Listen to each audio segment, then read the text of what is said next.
अध्यात्म क्लासेज में, spiritual classes में ये बताया जाता है तो कौन है, कहाँ से आया था और कित आके फंस गया। अब इसी अस्थाई संसार में, अस्थाई परिवार में कति मस्त होकर बैठ गया, फाइनल समझ लिया इतना ही सब कुछ है। कभी देखा है आपने, अखबारों में पढ़ते हैं, समाचार पत्रों में, एक परिवार में 4 सदस्य थे, पांचवा बुढ़ा जीव था, यानी उसका बेटा, पुत्र वधू, पोता और पोती। पत्नी मर चुकी थी। एक्सीडेंट में वो चारों मर गए इकट्ठे ही। इस गंदे लोक में हे परमात्मा, जिसका ना लग दी या चोट, इतना मैंने सोचा कुछ नहीं हुआ। जैसा दर्द आपने हो ऐसा जान बिराने, इस गंदे लोक में रहोगे। क्या इतना ही सब कुछ है?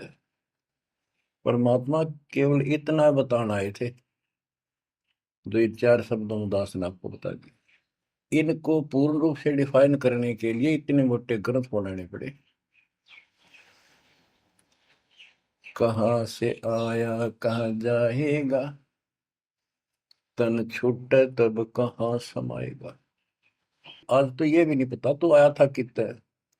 किसी की 20 साल उम्र है, 21 साल पहले कहाँ था? क्या यही था तेरा सब कुछ? क्या यही परिवार था? पता नहीं कित कुत्ते बनकर वहां परिवार बना हुआ था, उसमें ऐसे पुल रहा था, धक्के खा रहा था। 10 साल पाछे ये छूट जाए, 20-30 साल 10 पीछे, फिर कुत्ते बनकर धक्के खाओगे। आखिर तुझको कौन कहेगा, गुरु बिन आत्मज्ञान। ये ज्ञान तुझे सतगुरु बिना कौन बताओगा भले आदमी। संसार के लोग तो जीवन निर्वाह का, तो बच्चों संसारिक जो आपके साथी हैं, माता पिता हैं, और कोई रिश्तेदार हैं, और कोई दोस्त हैं, वो निर्वाह की जानकारी बता सकते हैं कि भाई ये पढ़ाई कर ले, ये ट्रेनिंग कर ले, ये कोर्स कर ले, या इस तरह का ये बिजनेस कर ले, इसमें घना धना होगा। और संत बताते हैं ये भक्ति कर ले, इस तरह भक्ति का धनी तो होगा ही होगा, और भौतिक धन भी साथ मिलेगा। जैसे किसान गेहूं बीजता है, उसका गेहूं बीजने का मुख्य उद्देश्य है कि मैं और मेरा परिवार आहार प्राप्त करे, भूखे ना मरे। तो गेहूं का उद्देश्य उसका भूस बनाना नहीं होता। बहुत से किसान है जो पशु नहीं रखते, क्योंकि ट्रैक्टर मशीनरी चल पड़ी, तो वो भी गेहूं बोते हैं, उनका भूस होता है। तो कहने का भाव ये है कि जो ये सच्ची भक्ति है, सच्चा ज्ञान है, इसकी साधना करने से, ये साधना करने से आपको भौतिक धन तो आपका होगा, पहले यो होगा, उसके बाद मोक्ष मिलेगा।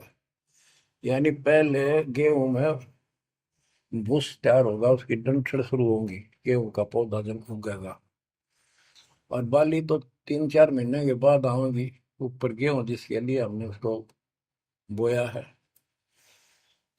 तो वो तो न चाहते हुए पहले होगा। तो इसलिए ये जो साधना आपको दी गई है बच्चों, इस टाइप की है, लेकिन आप विश्वास नहीं करते, वो अलग बात है। लेकिन इस ज्ञान के सुनने से, और जो आपके को दाता सुख देगा धीरे धीरे, क्योंकि तो उससे आपको विश्वास हो जाएगा। अब जैसे हमने आज कोई आम का पौधा बोया है, उसको समय दो, वो धीरे धीरे बड़ा होगा, उसकी रक्षा करो, सुरक्षा करो, सिंचाई करते रहो, और वो एक दिन 5-10 साल के अंदर इतना बड़ा पेड़ बन जाएगा। फिर वो इतने फल देगा, लद पद हो जाएगा, आप भी खाओगे, रिश्तेदारों तक भी दे दिया होगा।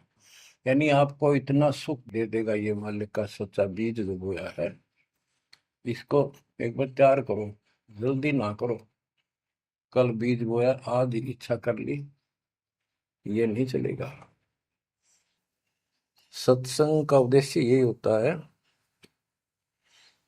कि यथार्थ ज्ञान आत्मा को हो, और सतगुरु का उद्देश्य ये होता है इस काल के लोक की सब व्यवस्था दिखाकर सत्य के साथ आत्मा को ये सिद्ध कर दे कि कति मूर्ख बना रखे अपने को, या कख नहीं तेरे पल्ले, इस गंदे लोक में कब तक उलझे रहो।